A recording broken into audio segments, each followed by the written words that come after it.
बड़ी खबर निकल कर आ रही है दोस्तों। सरकार ने कर दिया बड़ा ऐलान। दिन भर की 20 बड़ी खबर और देश के अलग अलग राज्यों से आ रही सरकारी अपडेट को इस वीडियो में जानने वाले हैं, जिसका सीधा फायदा गरीब और किसान भाई, महिलाओं, बुजुर्गों को होगा। वीडियो को लाइक कर दीजिए और कमेंट में अपने स्टेट का नाम लिखकर अपनी उपस्थिति दर्ज कर दीजिए। वायु प्रदूषण पर हाईकोर्ट ने कहा, दिल्ली में आपातकालीन स्थिति, एयर प्यूरिफायर पर 18% GST क्यों? साफ हवा नहीं तो टैक्स घटाए। दिल्ली हाईकोर्ट ने आज केंद्र सरकार और अधिकारियों से पूछा कि जब राजधानी में हवा की स्थिति इमरजेंसी जैसी बनी हुई है तो एयर प्यूरिफायर पर 18% GST क्यों लगाया जा रहा है। कोर्ट ने कहा कि अगर सरकार लोगों को साफ हवा उपलब्ध नहीं करा पा रही है तो कम से कम एयर प्यूरिफायर पर टैक्स ही कम कर दे। कोर्ट ने कहा कि हर नागरिक को साफ हवा में सांस लेने का अधिकार है। ऐसे हालात में एयर प्यूरिफायर को लग्जरी आइटम मानकर 18% GST लगाना ठीक नहीं।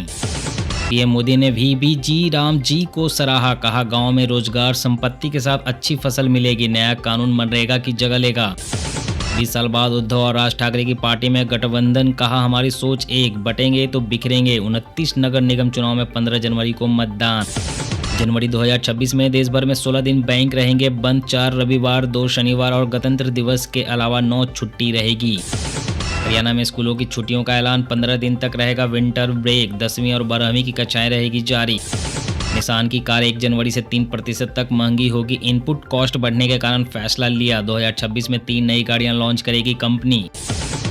राजस्थान में बॉर्डर के पास बनेगा नया एयरबेस। पाकिस्तान के 3 बड़े सुरक्षा ठिकानों पर सेकंड्स में पहुंच जाएंगे फाइटर जेट। राजस्थान के श्री गंगानगर जिले में भारत पाकिस्तान सीमा के पास एक नया फॉरवर्ड एयरबेस बनाने का रास्ता साफ हो गया है। राजस्थान हाई कोर्ट ने इस सामरिक रूप से महत्वपूर्ण परियोजना के लिए भूमि अधिग्रहण को मंजूरी दे दी है।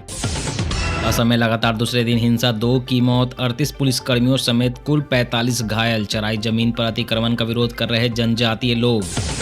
दिल्ली मेट्रो के फेज 5A को सरकार की मंजूरी, 13 नए मेट्रो स्टेशन बनेंगे। दिल्ली NCR में नेटवर्क 400 किलोमीटर पार होगा। केंद्रीय कैबिनेट बैठक में फैसला, दिल्ली NCR के लोगों के लिए खुशखबरी है क्योंकि सरकार ने मेट्रो विस्तार को मंजूरी दे दी है। केंद्रीय कैबिनेट ने दिल्ली मेट्रो के चरण 5A को मंजूरी दी है। इस परियोजना पर 12,000 करोड़ रुपए की लागत आएगी।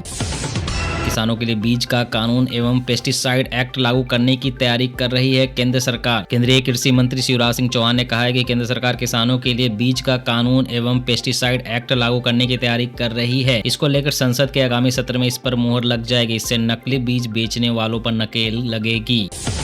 सोने चांदी के दाम लगातार तीसरे दिन ऑल टाइम हाई पर। सोना 352 रुपए बढ़कर 1,37,000 पर पहुंचा। चांदी इस साल 1,33,000 रुपए महंगी हुई। इसरो ने 6100 kg का अमेरिकी सैटेलाइट लॉन्च किया। भारत से भेजा गया यह सबसे भारी उपग्रह धरती पर कहीं से भी वीडियो कॉल कर सकेंगे। देश में शुरू होगी 3 नई एयरलाइंस कंपनियां। मंत्रालय ने दी मंजूरी, खत्म होगी इंडिगो की बादशाहत।